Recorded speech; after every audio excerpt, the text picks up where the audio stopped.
វីដេអូមួយនេះខ្ញុំឃើញតាំងពីម្សិលមិញបងប្អូនខ្ញុំឃើញតាំងពីម្សិលមិញតែដល់ពេលបានទទួលដំណឹងមកមានអ្នកឆាតប្រាប់ខ្ញុំបងប្អូនអ្នកលេងម៉ូតូឆាតប្រាប់ខ្ញុំថាបងម្នាក់នេះគឺគាត់ផុតម្នាក់ទៀតហើយគាត់ផុតម្នាក់ទៀតហើយបងប្អូនហើយឃើញបងប្អូនទៅតែផុសចំនួន 2-3 ម៉ោងមុននេះហើយ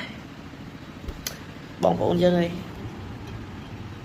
ខ្ញុំឃើញពោមាននេះខ្ញុំស្លុតចិត្តមកម៉ូតូម៉ា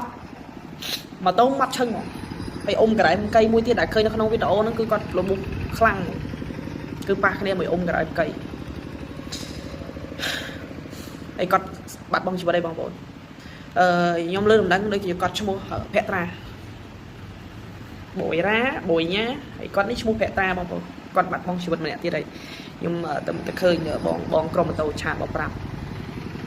ចឹងខ្ញុំអត់មានអីនិយាយច្រើនទេទី1គឺខ្ញុំសូមចូលរួមរំលែកទុក្ខទៅដល់គ្រួសារសពព្រោះថាយើងអត់ចង់ជួបទេអ្នកណាក៏ដោយគឺយើងអត់ចង់ជួបទេគ្រួសារណាក៏ដោយគឺអត់ចង់បាត់បង់មនុស្សជាទីស្រឡាញ់ទេនៅក្នុងគ្រួសារយើងទេតែធ្វើម៉េចណាធ្វើម៉េចបើថាខ្ញុំឃើញបងគាត់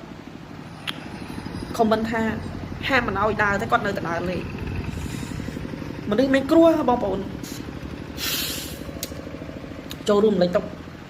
បងប្អូនយើងបាទក្រុមម៉ូតូដូចគ្នាចូលរួមលេងទឹកមានណាគេចង់ឲ្យជួបទេហើយបងប្អូនយើងបាទចូលរួមរក្សាសុវត្ថិភាពក៏ដូចជាជិះលើដងផ្លូវគោរពបងប្អូនយើងកុំលឿនបងប្អូនយើងកុំលឿនមួយណាបងប្អូនយើងបាទរក្សាសុវត្ថិភាពទាំងអស់គ្នាបងប្អូន